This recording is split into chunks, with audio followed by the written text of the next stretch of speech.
কবির বই প্রকাশালে বিপদ আছে, কবির বই প্রকাশালে বিপদ আছে, কবির বই প্রকাশালে বিপদ আছে। যারা বিধানসভা নির্বাচনের পরে হিংসা করেছিল তাদের প্রত্যেকের বিরুদ্ধে কোর্টে মামলা চলছে। আপনারা দেখছেন আইসেফ মামলা এই মুহূর্তে ক্যানিংপুর বিধানসভাতে ভাঙড়ের বিধায়ক প্রিজাদা নওশাদ সিদ্দিকী সাহেব তিনি কিন্তু একেবারে মিটিং করে এই মুহূর্তে বার হয়ে গেছে। সরাসরি আমরা কথা বলবো তার সঙ্গে তিনি কি জানাচ্ছেন আমরা কথা বলবো। এই মুহূর্তে পুলিশ একেবারে কি নিরাপত্তা দিচ্ছে ক্যানিং বিধানসভাতে, একের পর এক হুমকির মুখে আইসেফ কর্মীদেরকে। সেই শওকত মোল্লার নেতৃত্বে এই মুহূর্তে দেখতে পাচ্ছেন পুলিশ প্রোটেকশন দিয়ে এই মুহূর্তে সেই মিটিং একেবারে শেষ হলো। বিধানসভা ভোটে ক্যানিংপুরে বুলডোজার দিয়ে ঘর বাড়ি ভাঙচুরের পরে আজকেও ব্যাপকভাবে তাদেরকে হুমকি দিয়েছে গতকাল রাত থেকে, তারপরে এত মানুষের ভিড়, কি বলবেন? যারা বিধানসভা নির্বাচনের পরে হিংসা করেছিল তাদের প্রত্যেকের বিরুদ্ধে কোর্টে মামলা চলছে। আজ নয়তো কাল তারা জেলের ভাত খাবে। নটোরিয়াস ক্রিমিনাল হয়েছে কিন্তু আমাদের উপর অত্যাচারের কারণেই।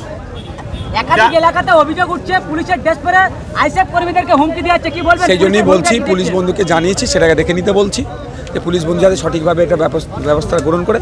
অন্যথায় এই যদি মানুষের কবির বই প্রকাশালে বিপদ আছে, আমরা চাইবো না এই ঘটনা ঘটুক, পুলিশ এটাকে দেখে নেবে। দেখুন পরাজয় বুঝতে পারছে সে হামলা করছে, এই হামলা করে পরাজয় আটকাতে পারবে না। অভিষেক না ওই জন্য না, আমি তো আমার কারণ তো বলেছে, পার্টি তো বলে দিয়েছে কারণগুলো। কিছু মানুষ বলছে যে যেটা ভাঙড়ে ঘটেছিল পঞ্চায়েত ভোটে যদি নওশাদ সিদ্দিকী ডায়মন্ড হারবার দাঁড়াতো, সব কিছু মানুষের কথা শুনে কিছু লাগে। শওকত মোল্লার পাশের লোক আহসান মোল্লা ভাঙড়ে এক আইসেফ কর্মীকে বেধড়ক মারধর করেছে। আমাদের মামলা হয়েছে, আমাদের এফআইআর হয়েছে। পুলিশ যদি না ব্যবস্থা গ্রহণ করে আমরা গণতান্ত্রিক প্রক্রিয়ায় ব্যবস্থা গ্রহণের জায়গায়। 24 ঘন্টা পার হয়ে গেছে আইসেফ কর্মীদের বাড়ি মিথ্যা কেসে পুলিশ যাচ্ছে কিন্তু তৃণমূল কর্মীদেরকে গ্রেফতার করতে পারছে না, কি বলবেন পুলিশের ভূমিকা নিয়ে? পুলিশের ভূমিকা নিয়ে তো বারবার প্রশ্ন থেকে যাচ্ছে, তারপর আশা করছি তারা নিরপেক্ষতার সাথে কাজ করবে। বৃষ্টি এসছে।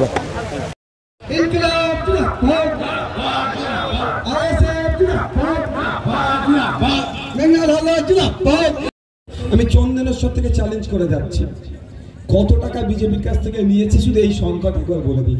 1 টাকা বলুক আর 100 কোটি বা যত ইচ্ছা বলুক, সংখ্যাটা বলুক বলবে না, কারণ ও জানে তো বিপদ আছে বললেই। আমি তো ব্যাট ধরে দাঁড়িয়ে আছি, বল পাবো শুধু এর বাইরে নয়, বাউন্ডারির বাইরে নয়, স্টেডিয়ামের বাইরে করে দেবো একদম।